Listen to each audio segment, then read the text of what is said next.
If your belly seems to be growing even though you are not eating that much, listen carefully.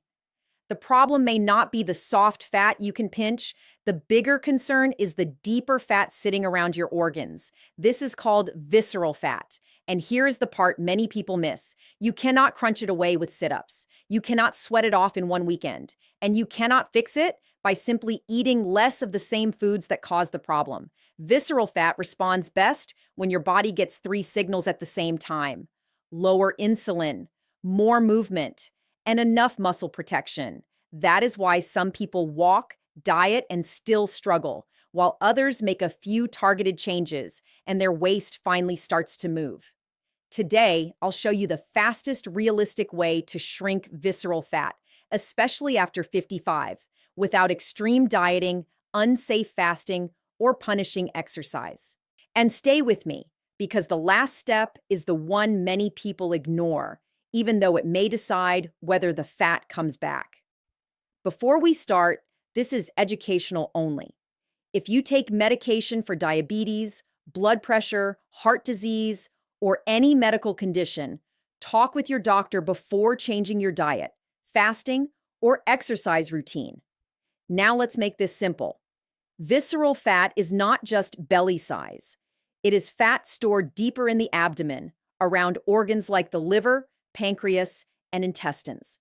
Research and clinical guidance connect higher waist size and visceral fat with higher cardiometabolic risk. Waist circumference is often more useful than body weight alone because BMI does not show where fat is stored. Harvard Health notes that a waist of 35 inches or more in women, or 40 inches or more in men, can signal higher risk, and a major consensus statement recommends measuring waist circumference alongside BMI. So the first rule is this: do not only track the scale. Track your waist. Once a week, in the morning, measure around your belly at the same spot after breathing out normally. Do not suck in.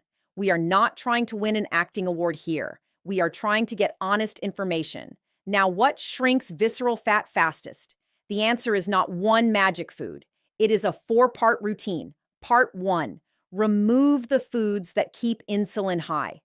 After 55, many people become more insulin resistant. That means the body has a harder time moving sugar out of the blood and into the cells.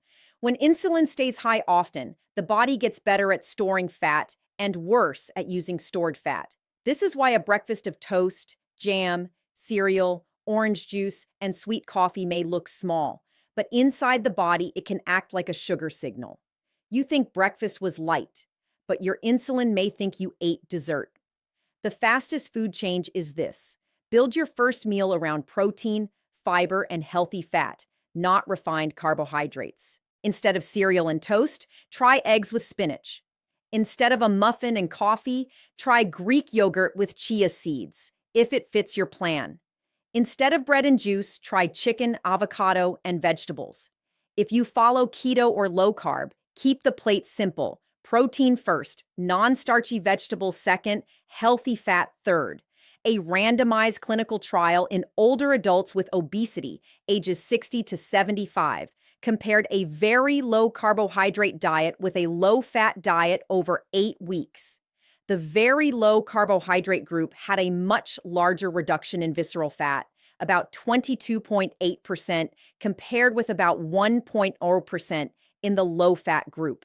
That does not mean everyone needs strict keto, but it does suggest that lowering refined carbohydrates can be powerful for older adults with insulin resistance and excess visceral fat.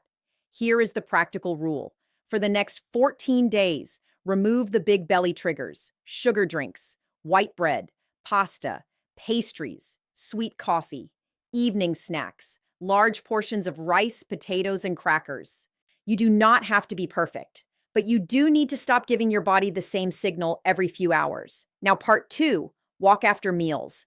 This is one of the most underrated visceral fat habits. You do not need to run. You do not need a gym. You do not need to buy strange equipment that ends up becoming a clothes hanger in the corner. After meals, walk for 10 minutes, especially after your largest meal. Why does this help? Because after eating, your blood sugar rises. When you walk, your muscles start pulling glucose from the bloodstream. This may reduce the size of the blood sugar spike and help your body become more insulin sensitive over time. For many seniors, this is more realistic than one long workout. Breakfast, walk 10 minutes. Lunch, walk 10 minutes. Dinner, walk 10 minutes. That is 30 minutes of movement without feeling like exercise took over your life.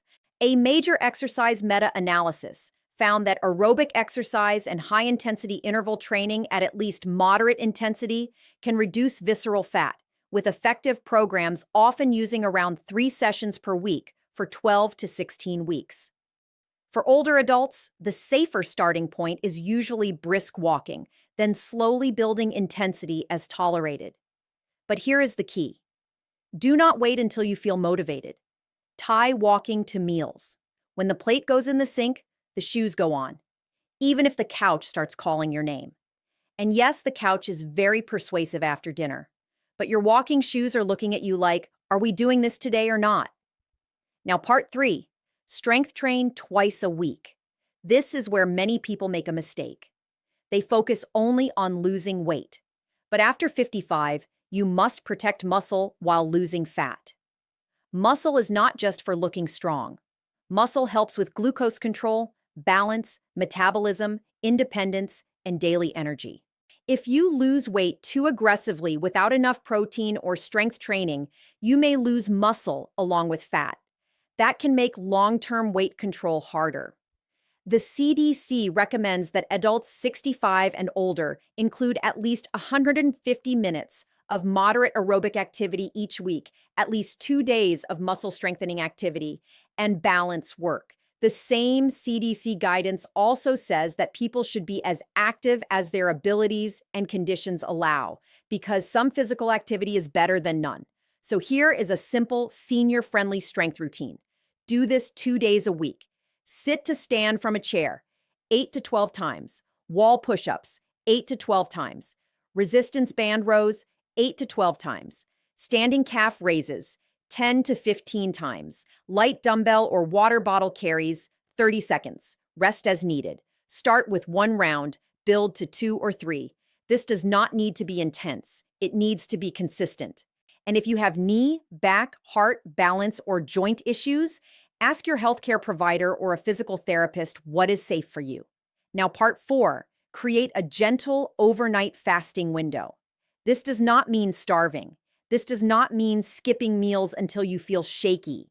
And it does not mean copying a 25-year-old fitness influencer who drinks black coffee until 2 p.m. and calls it discipline. For many older adults, the safest place to start is a 12-hour overnight break. For example, finish dinner at 7 p.m. and eat breakfast at 7 a.m.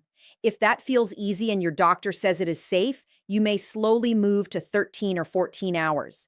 This helps reduce late-night snacking, gives your body a break from constant insulin signals, and makes it easier to control total calories without counting every bite. But there is an important caution. If you take insulin, sulfonylureas, blood pressure medication, or have kidney disease, a history of eating disorders, dizziness, frailty, or unexplained weight loss, do not fast without medical guidance. For many people, the biggest win is simply closing the kitchen after dinner. No cookies, no crackers, no just one little bite that becomes a small plate. No standing at the fridge pretending you are only checking if the light still works. A simple rule works better: dinner, water or herbal tea, kitchen closed. Now let's put this into a 7-day visceral fat routine. Day 1, measure your waist and clean up breakfast. Your first meal should have protein: eggs, chicken, turkey, fish, Greek yogurt, cottage cheese, or tofu if you prefer.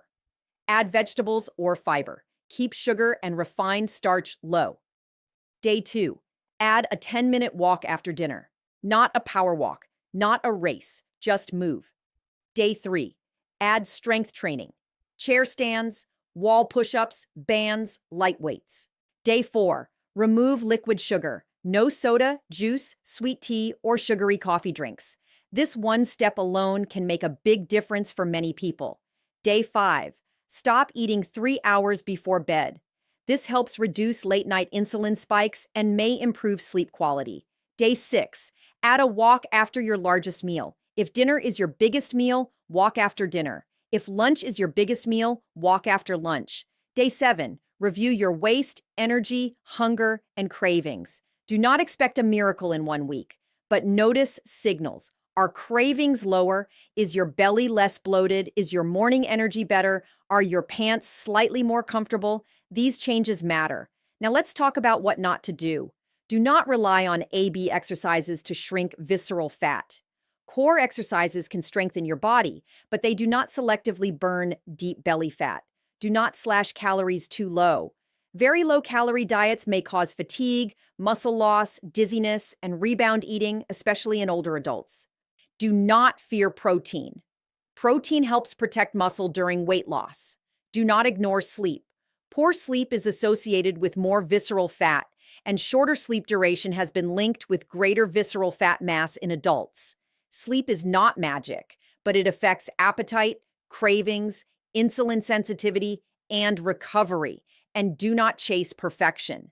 The person who wins is not the person who eats perfectly for 3 days. It is the person who repeats simple habits for 3 months. Let me give you the easiest plate formula. Half the plate, non-starchy vegetables. 1/4, protein. 1/4, healthy fat, or a small portion of slow carbs, depending on your health plan.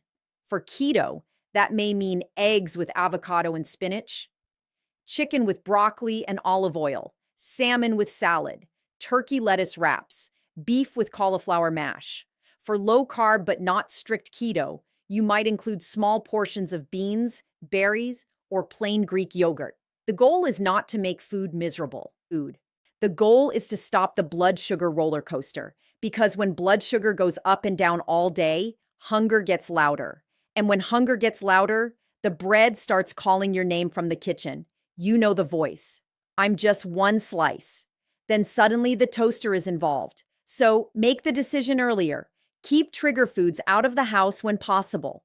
Prepare protein first, walk after meals, strength train twice a week, close the kitchen at night. That is the fastest realistic path.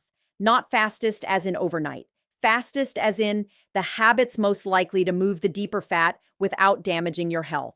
Now here is the part most people skip. Stress. When stress is high, sleep gets worse, cravings increase, and many people snack at night without even being hungry. So every evening, do a 5-minute downshift. Slow breathing, a quiet walk, light stretching, prayer or reflection, a warm shower, no scrolling in bed. This is not just emotional advice.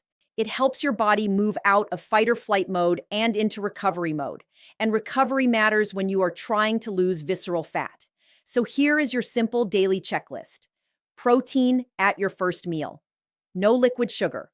Walk 10 minutes after meals. Strength train twice a week. Stop eating 3 hours before bed. Sleep 7 to 8 hours when possible. Measure your waist once a week. If you do only one thing today, do this.